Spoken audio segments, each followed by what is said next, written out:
আসসালামু আলাইকুম। সবাই কেমন আছেন? আশা করি সবাই খুব বেশি ভালো আছেন।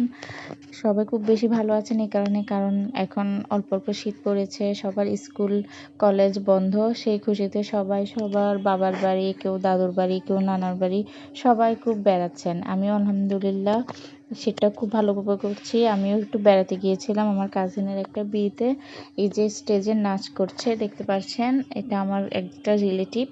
খুব ভালো নাচ করে, আর সবথেকে ভালো কথা খুব ভালো টিকটক করে।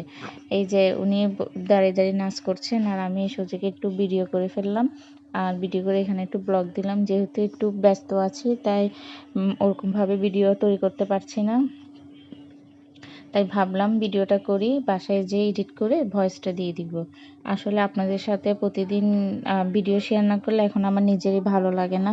আমি আসলে একটা ভিডিও দিলে কিছুক্ষণ পরপরই ঢুকে দেখি যে কেউ লাইক করলো কিনা, কেউ ভিউ করলো কিনা। আসলে নতুন ইউজার তো, তাই বারবার দেখি। যখন অনেক বড় ইউটিউবার হয়ে যাব তখন হয়তো আর এই অভ্যাসগুলো থাকবে না। আমি জানি আমার মতো আপনারাও এরকমটা করেন আমার মনে হয়। মানে যারা আসলে নতুন ইউজার ওরা খুব এক্সাইটেড থাকে একটা ভিডিও দেওয়ার পরে, আর প্রতিদিন ভিডিও না দিলে হয়তো বা ভালোও লাগে না।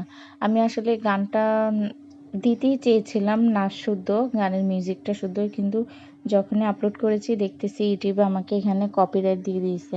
নিজের ভিডিও তারপরও যে কেন কপিরাইট দিল আমি আসলে সেটা বুঝতে পারলাম না। আপনারা যদি কেউ এই সমস্যাটার সম্মুখীন হয়ে থাকেন, কিভাবে এটা সলভ করব অবশ্যই জানাবেন, কারণ আমার কাছে এরকম কয়েকটা নাচের ভিডিও আছে। আমি চাচ্ছিলাম এগুলো ভয়েস এডিট করে দেওয়ার জন্য। আর আমি আজ খুব দ্রুত কথা বলতেছি এই কারণ আজকে মনটা খুব ভালো আছে। আর ভিডিওতে যে পিছন ফিরে ঘুরে যাচ্ছে উনি হচ্ছে আমার শ্রদ্ধেয় ছোট ভাই। উনি নাচ দেখে খুব এক্সাইটেড, আপ্লুত। সম্পর্কে ওনার শালি হয় মনে হয়, ওনার শালি ডান্স করতেছে আর বোন জামাই নিচ থেকে দাঁড়িয়ে দাঁড়িয়ে দেখতেছে। আর যাই হোক, আজ এই পর্যন্ত। আর বকবক করে আপনাদেরকে বিরক্ত করব না, অযথা অনেক বকবক করে ফেলেছি। সবাই ভালো থাকবেন, আল্লাহ হাফেজ।